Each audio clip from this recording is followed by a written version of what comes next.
Hola, ¿qué tal están? Fundamentación de los derechos humanos. El día 10 de diciembre de cada año es el Día de los Derechos Humanos. La Declaración de los Derechos Humanos ya sabemos que fue adoptada por la Asamblea General de Naciones Unidas el 10 de diciembre del año 1948. Fue algo pues, muy importante porque este documento de la Declaración de los Derechos Humanos ha sido traducida a más de 500 lenguas y es el documento que más ha sido traducido. Realmente los derechos humanos fundamentalmente promueven la libertad, la igualdad y la no discriminación. En definitiva, que todos los seres humanos nacen libres e iguales en dignidad y también en derechos. Podemos decir que tienen pues, los derechos humanos una fundamentación y una evolución histórica. Un derecho claramente es un privilegio que posee alguien para hacer, dejar de hacer o exigir algo. En este sentido, el reconocimiento de un derecho se hace, diríamos, por medio de una norma o una ley. En cuanto a las tres características fundamentales de los derechos humanos,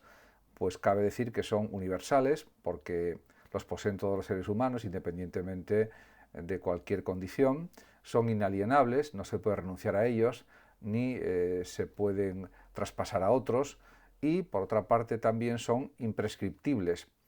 lo que significa que no se pueden perder con el paso del tiempo ni tampoco prescribe la persecución de quienes violan estos derechos humanos. En cuanto al fundamento o la fundamentación de los derechos humanos, pues habría que analizar primero el origen de estos derechos en la historia, en el tiempo, y pues podemos decir que hay tres tipos de fundamentación, básicamente la natural, la histórica y la ética.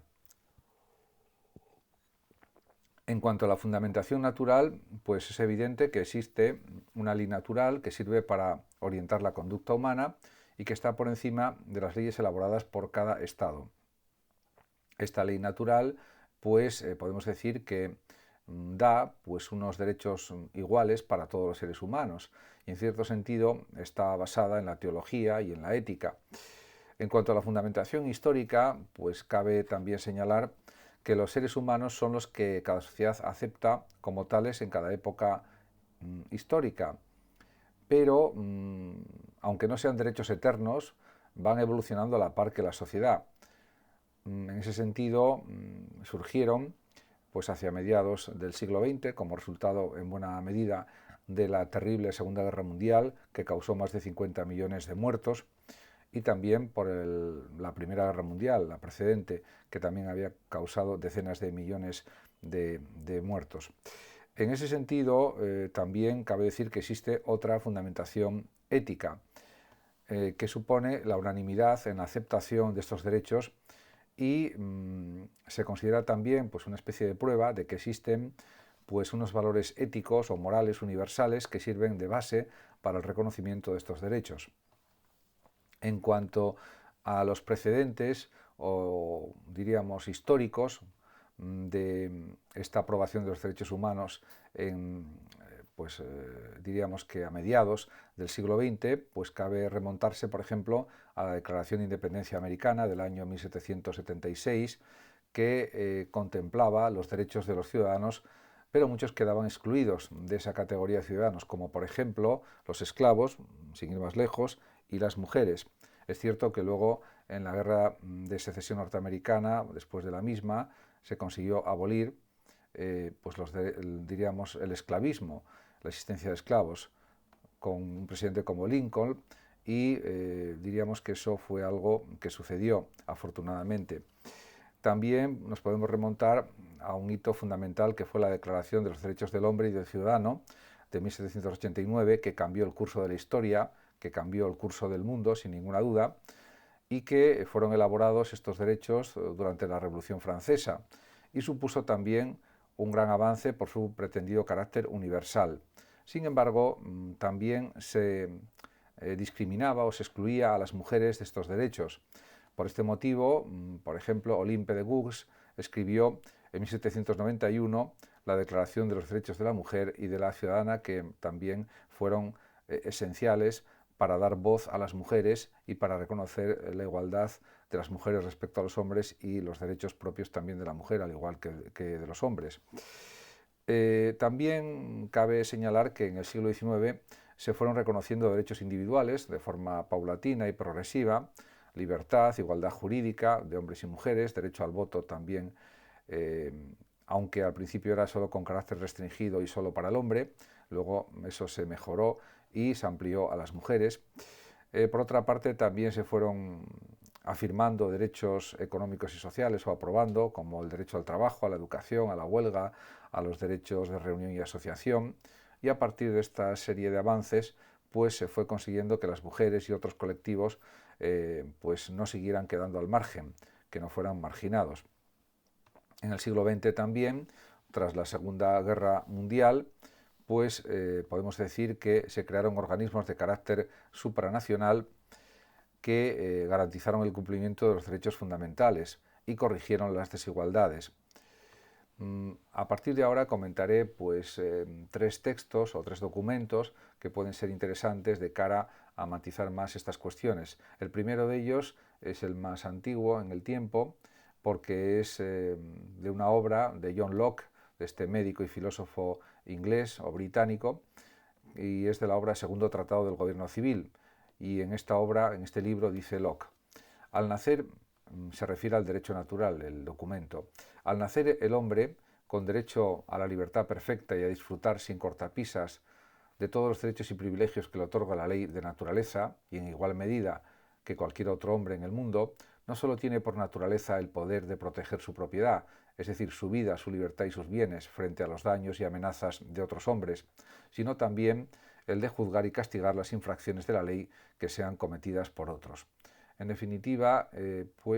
las leyes derivan del derecho natural, podríamos decir, y porque es lógico y es natural, por otra parte también, que se pueda proteger la propiedad, la vida, la libertad y los bienes. Es algo absolutamente entendible desde una perspectiva naturalista o natural de la propia naturaleza del ser humano y de la propia naturaleza de las cosas que están basadas en las costumbres humanas. En ese sentido, el derecho natural es como, diríamos, el cimiento o la base de la legalidad, diríamos, del derecho político y del derecho social, podríamos decir también, en definitiva, de las leyes, de los, diríamos, ordenamientos jurídicos de los estados. Estamos hablando del siglo XVII, pero realmente esto era lo que pensaba Locke, que era pues un pensador liberal, uno de los grandes pensadores del liberalismo político en el siglo XVII, aunque bueno, llegó a morir pues, en el año 1704, diríamos que sus obras se escribieron fundamentalmente en la segunda mitad, más bien, del siglo XVII. Y en ese sentido hay que considerar que en aquella época existía el absolutismo monárquico, por ejemplo, el que hubo de Luis XIV, fundamentalmente, y otros absolutismos. En ese sentido, pues el origen divino del poder de los reyes, o que los reyes tuvieran un poder derivado de Dios, pues es algo que actualmente se considera absolutamente anacrónico e incoherente, pero en aquella época pues estaba todavía vigente en la mentalidad de muchas personas del siglo XVII. En este sentido, pues también hay que insistir en la importancia de estos pensamientos de Locke, de esta filosofía política de John Locke, que insiste en que hay unos derechos de los seres humanos, unos derechos naturales, y también insiste en el valor del liberalismo político, porque tienen que ser respetados esos derechos desde cualquier tipo de poder monárquico. Por otra parte, también podemos analizar pues otros aspectos de los derechos, por ejemplo, la Declaración de los Derechos del Hombre y del Ciudadano del año 1789 en Francia, en un texto que dice así: los representantes del pueblo francés, el título es El olvido de los derechos, constituidos en Asamblea Nacional, considerando que la ignorancia, el olvido o el menosprecio de los derechos del hombre son las únicas causas de las calamidades públicas y de la corrupción de los gobiernos, han resuelto exponer en una declaración solemne los derechos naturales, inalienables y sagrados del hombre, para que esta declaración, constantemente presente para todos los miembros del cuerpo social, les recuerde, sin cesar, sus derechos y sus deberes, para que los actos del Poder Legislativo y del Poder Ejecutivo, al poder cotejarse en todo momento con la finalidad de cualquier institución política sean más respetados y para que las reclamaciones de los ciudadanos, fundadas desde ahora en principios simples e indiscutibles, redunden siempre en beneficio del mantenimiento de la Constitución y de la felicidad de todos. El tema de la felicidad también lo remarcó, diríamos, la Constitución americana de finales del siglo XVIII también, en la que insiste pues, en que los poderes deben intentar impulsar la felicidad de los ciudadanos, y los derechos de los ciudadanos suponen que también las personas que viven en un país pueden buscar la felicidad por sí mismos, y el Estado tiene que favorecer pues eso mismo también, la búsqueda de la felicidad, que es un derecho también pues inalienable, podemos decir. En este sentido, pues aquí ya está presente la división de poderes, que había establecido Montesquieu también, a mediados del siglo XVIII. Se habla del poder ejecutivo y también del poder legislativo. No se habla del poder judicial, porque se sobreentiende que también tiene una función importante, pero que depende básicamente del poder ejecutivo y sobre todo del poder legislativo, porque las leyes las tienen que aplicar los jueces, aunque por supuesto pueden ser interpretadas, pero siempre desde la perspectiva legal y desde los límites que establece la interpretación legal de las leyes, la interpretación jurídica, podríamos decir. En relación con estas cuestiones, también cabe destacar pues, otro documento de Amnistía Internacional que está referido al estado de los derechos humanos en el mundo y se refiere a cuestiones de actualidad. Y dice así: el estado de los derechos humanos en el mundo. El informe 2020-2021 de Amnistía Internacional documenta la situación de los derechos humanos en 149 países durante 2020 y ofrece una perspectiva global, así como análisis regionales. Refleja los motivos de preocupación de Amnistía Internacional y presenta sus llamamientos a la acción dirigidos a gobiernos y a otros actores. En 2020, la COVID-19 convulsionó el mundo. La pandemia y las medidas adoptadas para combatirla tuvieron consecuencias para la población en todos los rincones del planeta, pero además evidenciaron, agravándolas a veces, las desigualdades y los abusos existentes. Sí, en definitiva, la pandemia del coronavirus, que empezó en 2020, pues desestabilizó, desorganizó mucho más el mundo de lo que ya estaba, y eso también aumentó los niveles de desigualdad, aumentó la pobreza, y también produjo otra serie de consecuencias terribles, como es el aumento de la mortalidad en muchos países.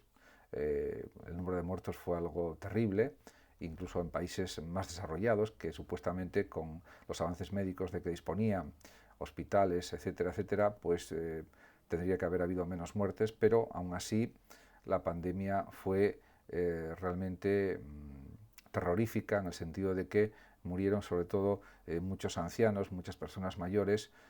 abandonadas prácticamente a su suerte por falta de materiales de prevención, por falta de médicos, por falta de atención sanitaria, etcétera, etcétera. Todo eso hace que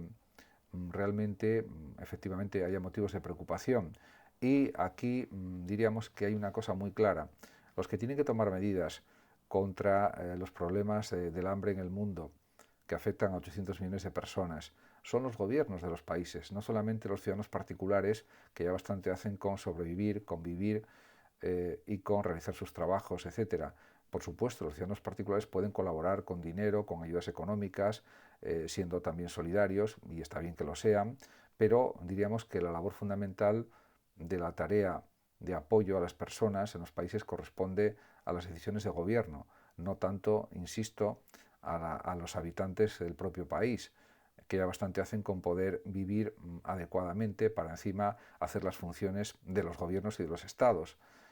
También es verdad que existen muchas ONGs, muchísimas, que hacen todo lo posible por solucionar estos problemas del hambre, por los problemas de la injusticia social, por los problemas de la falta de vivienda, del paro excesivo que existe, de la precariedad laboral, de la brecha salarial y de otras muchísimas cuestiones que afectan pues a la vida de los ciudadanos. Pero realmente esto no es suficiente por sí solo, sin que los gobiernos de los estados, sobre todo los países más desarrollados especialmente, apliquen políticas realmente efectivas de lucha contra todos estos problemas de tipo económico y social que existen en nuestras sociedades. Y esto pues parece que, aunque se insista en ello,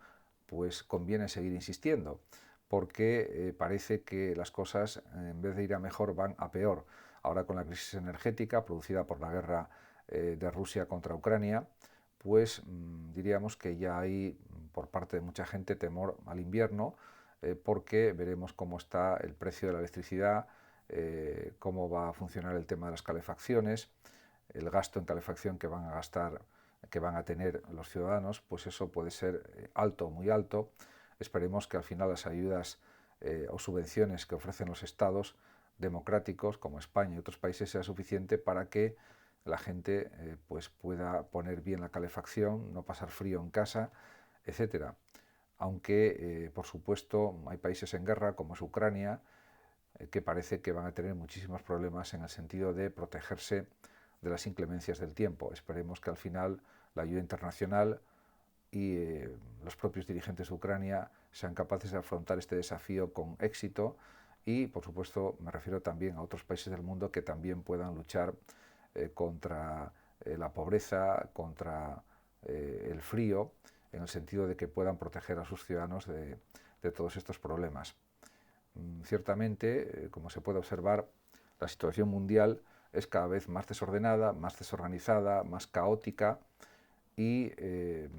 pues las cosas cada año van a peor en vez de ir a mejor. A pesar de que hay más tecnología, más adelantos tecnológicos, pues parece ser que no se nota mucho, porque el dinero parece que se invierte en muchos países en crear nuevas armas, en almacenar más armas en los arsenales, en producir también más armas atómicas y al final parece que algunos gobiernos se desentienden de la vida real de los ciudadanos, de las personas. Muchas gracias a todos por su atención, saludos como siempre a los oyentes de Radio Sofando de México y hasta siempre.